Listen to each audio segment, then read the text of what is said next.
Hello everyone, welcome back to Deep Dive with Nema. And today I have a very, very special guest. I will introduce her shortly, but this will be season 2, second episode, and we'll be talking about mental health. I am so excited and very glad that you're here and you're watching this episode. This has been a project of mine since 2022, and I am more than delighted that it is kicking off. And I appreciate each and every one of you that has taken the time to listen, watch, comment, like, share, or even give their feedback. So please, join us in the second episode talking about mental health. This is Deep Dive with Nema. Karibu sana.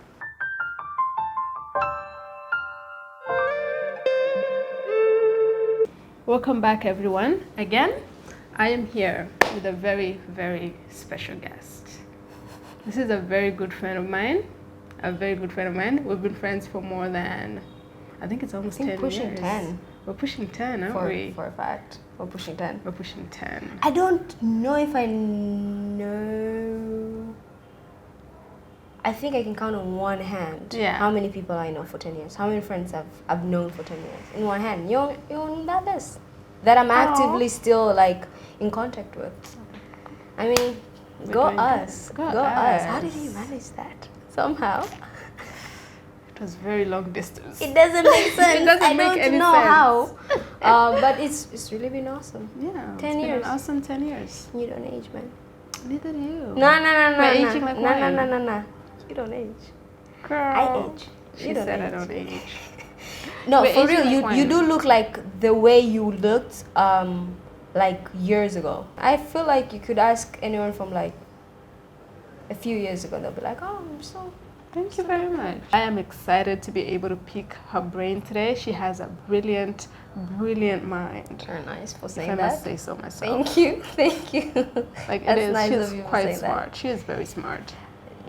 You're nice for saying that. Thank you. Okay, this is becoming a complimenting session. I see that. Yeah. I like this. Yeah. We can keep going for the next 10 minutes. Right? We can just do this. This could be the episode. This could be the segment. I think that would be just great. You know, this could be it.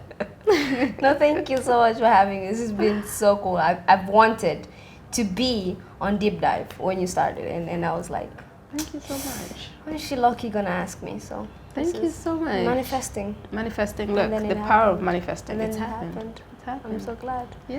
Umeniwai, I was like, one of us is gonna have to ask the other at some point. And I was like, at this point, a crossover because she has an episode. But you know what I'm going to do? I'm going to let her introduce herself.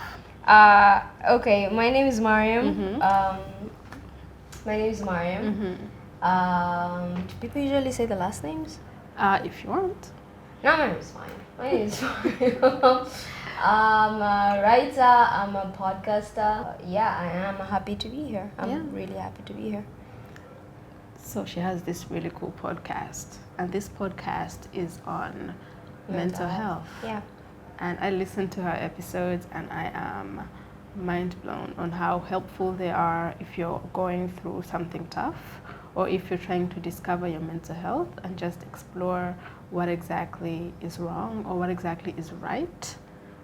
Mentally, really, it's just like my own struggles. On my own struggles with mental health, me trying to figure things out and learning in real time about what it is to be struggling with mental health, and just dissecting that and hoping someone can relate to it. So, I appreciate you for listening.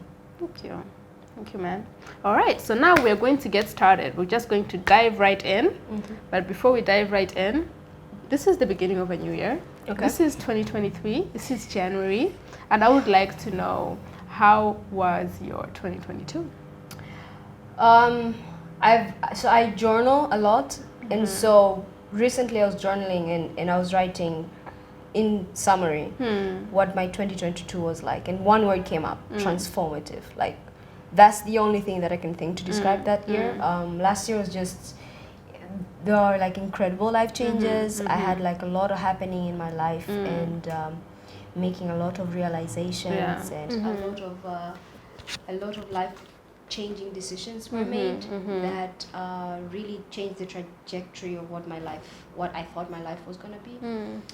And it was amazing. It was beautiful and brutal and absolutely necessary, and I loved it. Like at the end of the year, at New Year's, I was like, this was the year. This was 365 days of all of these new lessons, and it was awesome. It was really good. Yeah, that's good. So what I'm hearing is this was a lot of growth. A lot of growth, that's the word. There was a lot of growth. Okay. 2022, each time someone asks me, how was 2022 for me? I just say it was all about movement. Because there was a lot of movement for me in 2022, literally and theoretically. As in, there was movement that couldn't be avoided, and there was movement that was just necessary. You mean like physical movement? Physical movement, emotional movement. Okay. And as yours was, mine was transformational. That is, when I look at who I was the beginning of 2022 to the end of 2022, and even the beginning of 2023, they're two totally different people. I feel I have grown emotionally.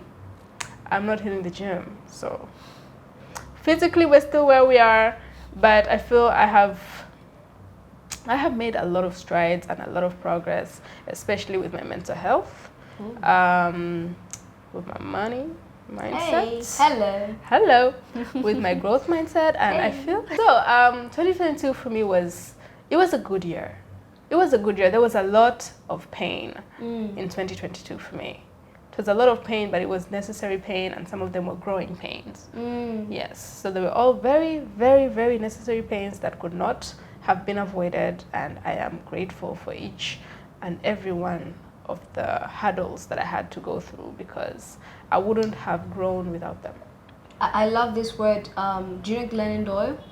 She's like this author and podcast. She's like awesome. So she says this word, beautiful and brutal make brutiful. I love the word. Like it's like all of that came to mind. Brutiful. It sounds like you had a brutiful 2020.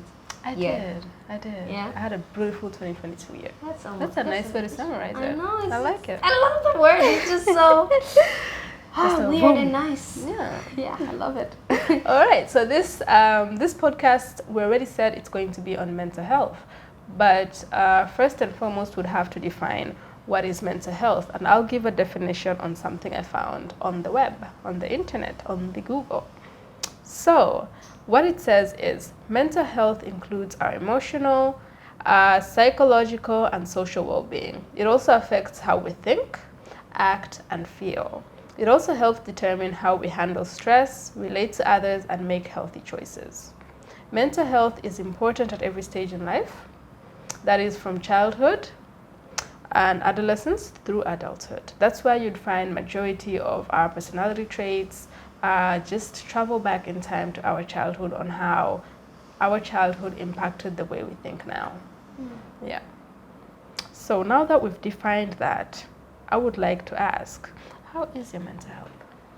My mental health is rocky and strong at the same time. I find that I get sporadic moments of lows, like major lows, and some really great highs. And so right now, in this particular moment, I'm quite really good. I'm quite balanced, I think is the word. Most times I'm just, I have a breakdown at least once a day. Breakdowns are very necessary. At least once a day, which I think, like you said, is necessary. But I'm grateful that over the years I've learned to sort of identify when this is happening and to sort of come up with tools to deal with it. So I would say my mental health right now is I'm quite good. I'm hanging in there. You're hanging in there? I'm hanging in there. Yeah, that's good. How's your mental health, Mama? My mental health, I want to say my mental health is okay. Okay. Yeah, it's in a better place than the beginning of the year. And I'm also learning to know, I'm starting to know my triggers. Okay. Yeah, so that's good. My triggers in the sense of I know when I'm having a mental breakdown. I know when I'm close to having a mental breakdown. I could have a mental breakdown without me even having to snap or have anything of that sort going on, and I would just shut down. Yeah. So I'm learning how how that comes to be. That would be how I normally talk to other people, how I normally talk to myself, how I talk to my nieces, how I basically how I relate to other people. Yeah. And also how I handle my workload. Okay. Yeah. But right now my mental health is good. That's good. It's in a good area right now. Yeah, it's in a good space. Hashtag good mental health. Hashtag good mental health for the win.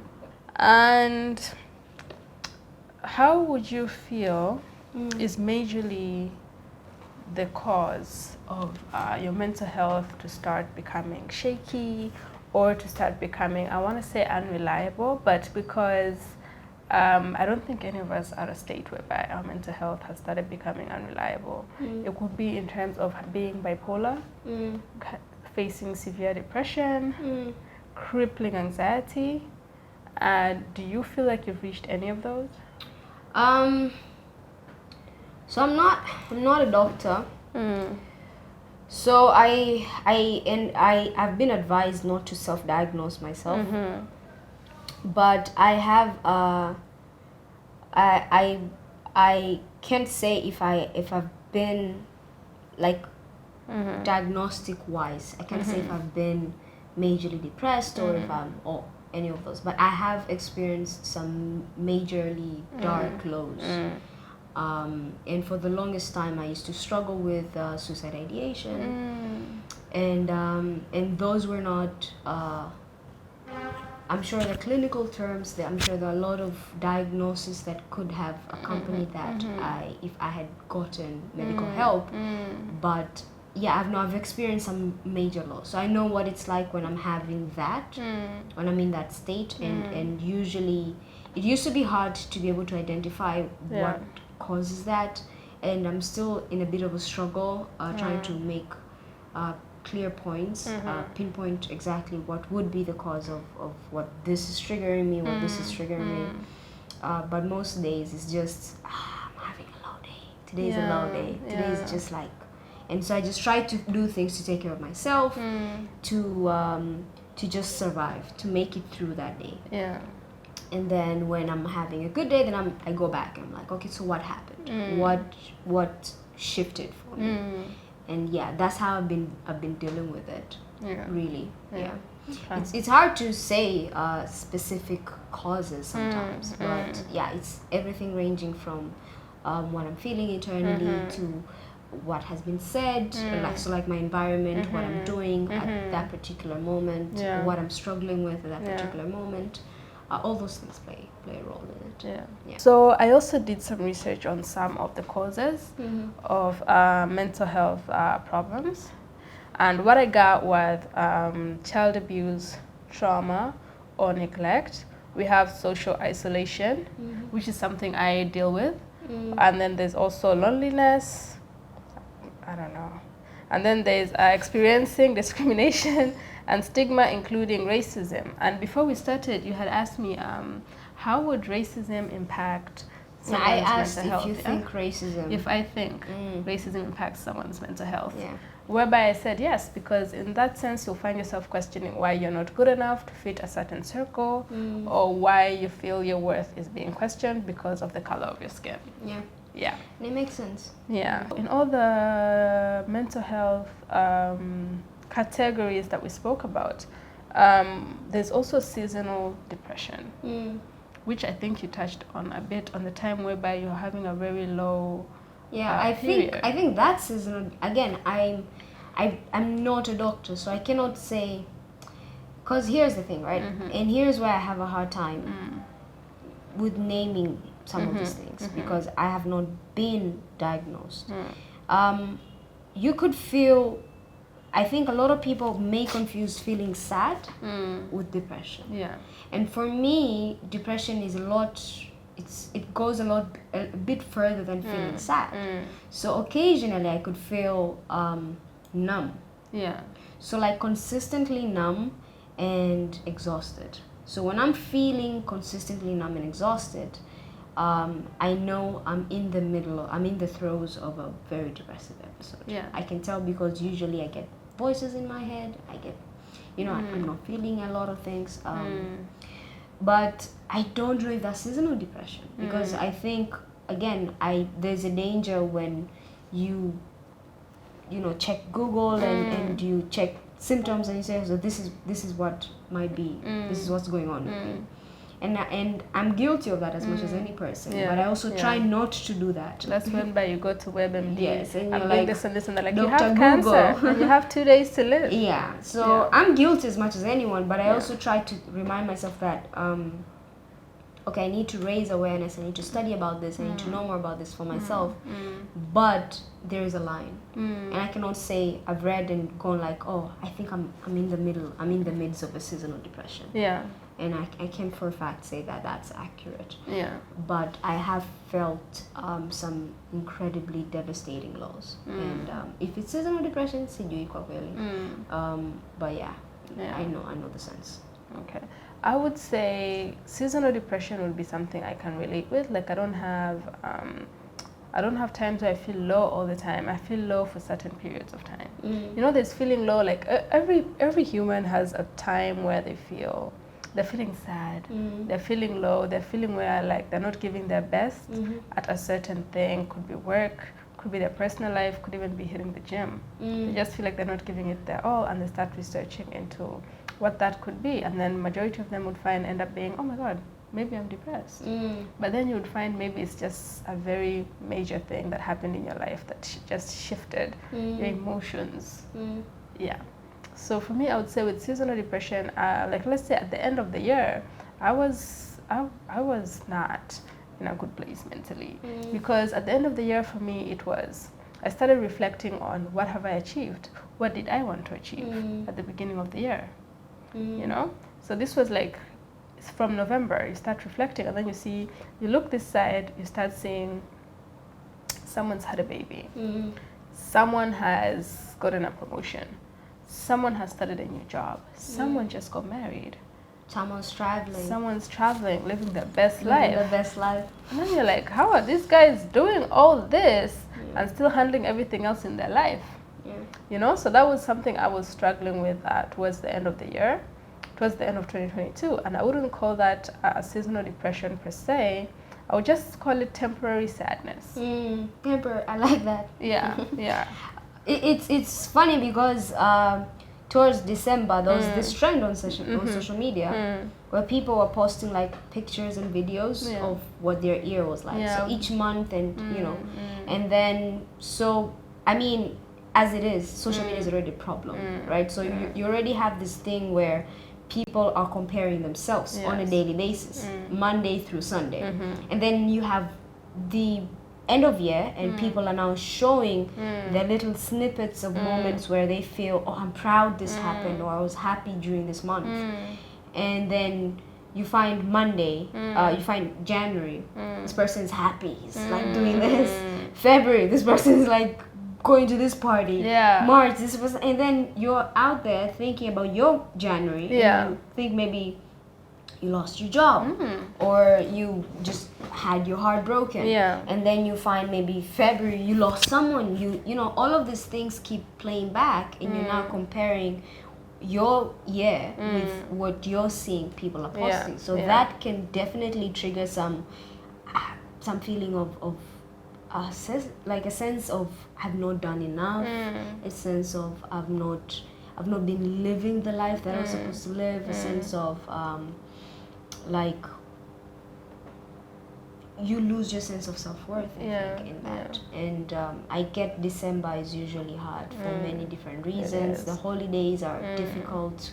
People usually do not celebrate with people who celebrate with family. Sometimes it's like dysfunctional family situations.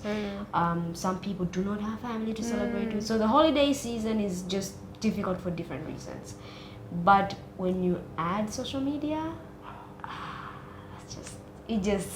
it multiplies. Suddenly it just multiplies. So if it's sadness, it just gets 10,000 times worse.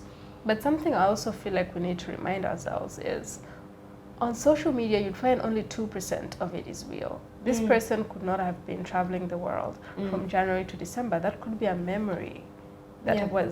that could have been a memory from last year. There was input for this year, and this year. But then you need to know, let's say for example, like right now there's a lot of, you'd find you're wondering why people are having successful relationships, you're single, but then you need to know, oh, not all these relationships are happy. You'd find someone is in a very bad relationship, but they're just scared to be lonely. You'd find the person that is traveling the year is on their last dime. They're broke. Like they're broke. They have no idea what they're gonna eat tomorrow. Yeah, but they are choosing, like that's a conscious choice you make, because you know it's money. You'll always make it back. But the experiences, you won't always make the experiences back. Yeah. And then let's say, what else were we saying? Someone's having a baby. That person could be going through postpartum depression after having that baby. They could have lost the baby. They could have lost the baby. You know? Like they could have had a baby, but after suffering miscarriage, you know, before. Yeah. So, I mean, you get moments of happy, but you don't get to see the real sadness and the everyday. You find in 30 days, you get that one picture where you're smiling big and you're joyful, and then we think that's the rest of the year. Yeah. But there are 29 more days. Or not even a day, it could have been just that hour. You find that person was having the most terrible day, and then they had that 1 hour when that picture was taken, when they were happy, or even just faking it, you know, for social media.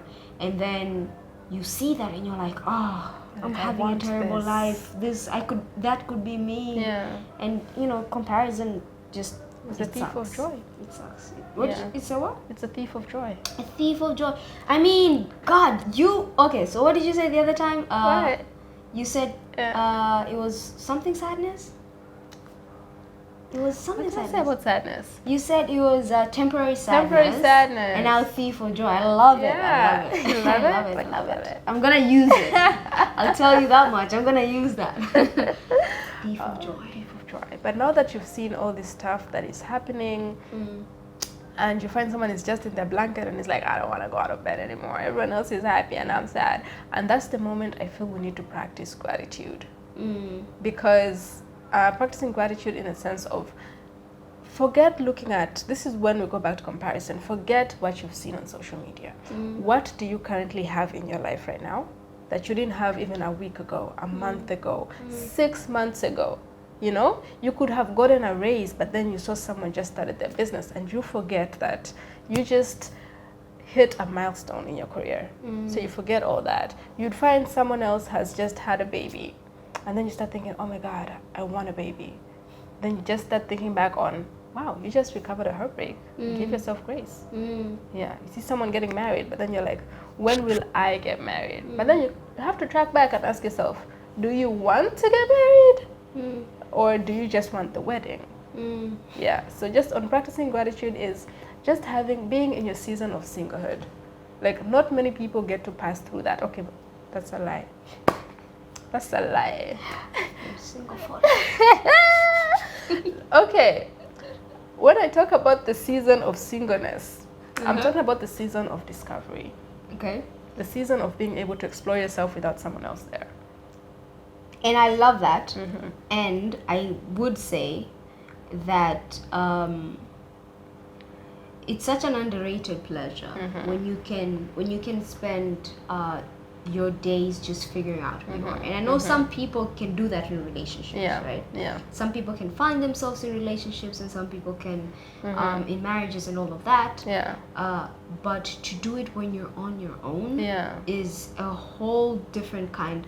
Like, it's a whole different. It's hard, I think. Yeah. And it likely is more satisfying because you're doing it for yourself, by yourself. And I don't think there's a greater pleasure than transforming yourself and finding yourself when you're single. I don't think there's a great pleasure. That said,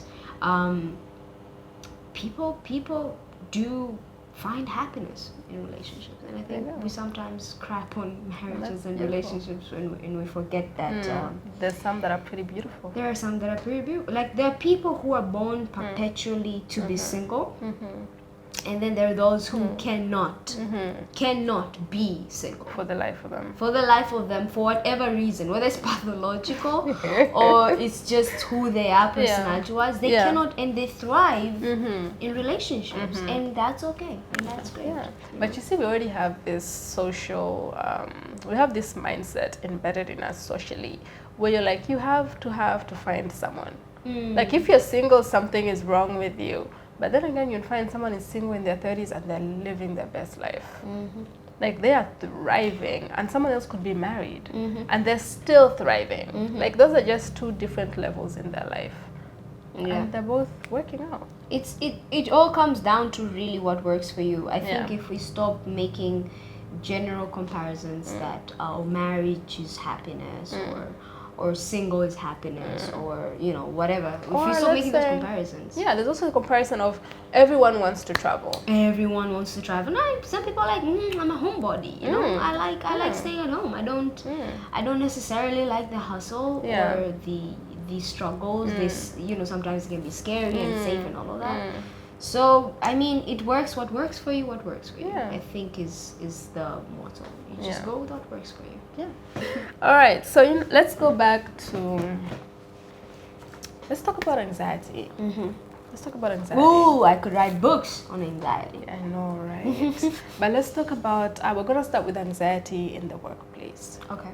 Yes, and I feel like at one moment in time, majority of us have faced anxiety in a workplace, and that could mean in the sense of you make a mistake, like it's a learning curve, but you take it so personally and you just have anxiety to each and every piece of work that you do from then on. Because of course I know checking, there's this saying at our workplace where we say, is this your best work?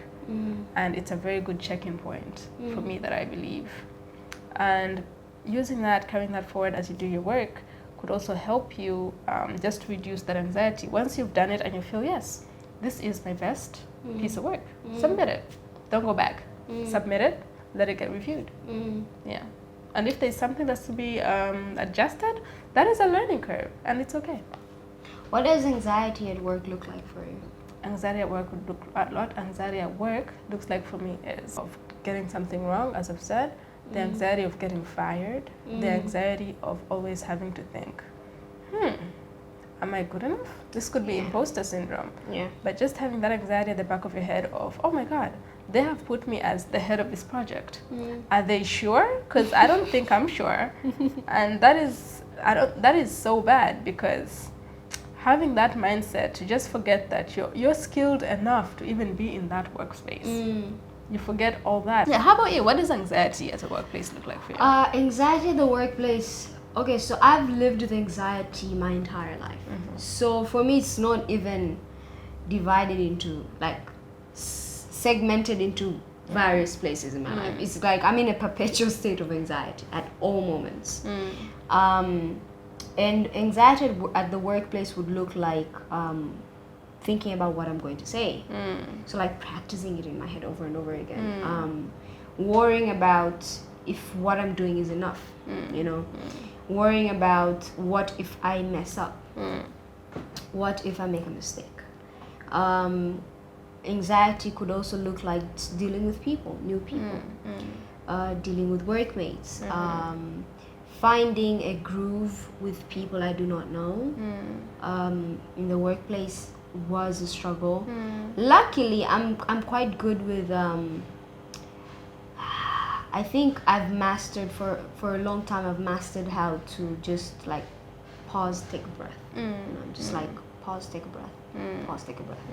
And lately, over the years, I've gotten better at communicating some of this discomfort. So I'll be like, okay, so what is happening with me right now? Why am I feeling this, tightness in my chest and in my gut? What's happening? And they'll be like, oh, I'm anxious because this big person is coming to talk to me. I have to do this, and it's a big project that I'm worried about. So yeah, it's a variety of things. I mean, for me, it doesn't end with just work. I carry it on to everything that I do, basically. So I'm in a perpetual state of anxiety. But you see, sometimes having that feeling at work, it just means that you care. or Also in your I'm personal sick. life. Or I'm sick. Oh, you're sick. Oh, you're sick. True. Oh, you're sick. But now that we've discovered the things that make you anxious, how do you deal with that anxiety? How do I do? Like I said, lately I practice a lot of breathing. So taking deep breaths, just like for 5 minutes. I talk a lot, because y'all haven't noticed. So I try to just like find a friend and just talk to them, and be like, this is what's happening to me. I write a lot, so I'll jolt down what is happening at that moment. Over the years, before I got into this mental health advocacy journey, I wouldn't be able to know what to do. Yeah. So I would freeze. My body would just like freeze, and I would sort of, I've realized now, I would almost like displace myself. So I'll be there but not be there, you know, like, if that makes sense. Yeah. But now I'm more aware. So I'm like, if I'm feeling a sense of dread, I'm like, okay, what is this? What could this be? And I sit down and I process it. Yeah. And I write and I talk and I research and I breathe and I Yeah. do all of these things. I think that's what's helping me. Yeah. And I make it through that hard thing. And if it's like an hour of conversation with people that particularly terrify me, I sit down, I'm present, I honor myself, I say, okay, I'm anxious because this person maybe intimidates me. And I'm honoring that part of myself that is anxious. I don't go like, oh, pretend you're okay. And no, I'm like, I'm anxious. This is what's happening actively in my body. I recognize that, I honor it, and I say, I'm gonna be okay. And I do the next best thing, which usually is, okay, maybe try breathing in when you're talking to them. Maybe try asking yourself why they make you intimidated. Remove that intimidation factor out of them, and you're like, oh, you're just a human being, you know? Yeah. Yeah. And I think I've gotten pretty good at that. Yeah. Camouflage extroverted. So yeah, no, I think that's how I deal with it. I'm grateful that over the years I've just researched and read and continue talking about it, and that helps to know, to gain the tools to deal with things when they're happening. Yeah. That's an interesting self-evolution journey of mental health. I'll tell you, man, it's like if I were a scientist and I was researching something, that'd be my first test subject, because that's really how I got into the podcast, because I'm just literally learning as I'm going about the things that I usually talk about and the things that I usually want to learn about. Yeah. And that's really how I think I deal with things. Alright, that's it, folks. This has been the third episode on mental health in the second season, and I am delighted. Thank you for having me. Thank you so much for having me. This was fun. It was. And so very interesting to pick your brain. Yeah. But this has been so wonderful, and just deep diving into our mental health. Do let me know your thoughts on this podcast, if you have any feedback, and how you deal with your mental health, what you do to make yourself feel better mentally, or what you do when you're having an anxiety attack, what you do when you're having temporary sadness, what you do when you're seeing yourself compare, when you're doing a comparative analysis of your life to someone else's. Let us know. I would love to hear from you, and I'm so happy you're here and you watched. If you stuck till the end, please give a like, comment, share, and subscribe. And I am so glad, and I'm very appreciative of you listening to this podcast, watching this podcast on whichever platform you're on, and I will see you in the next episode. Till then, take care. Bye.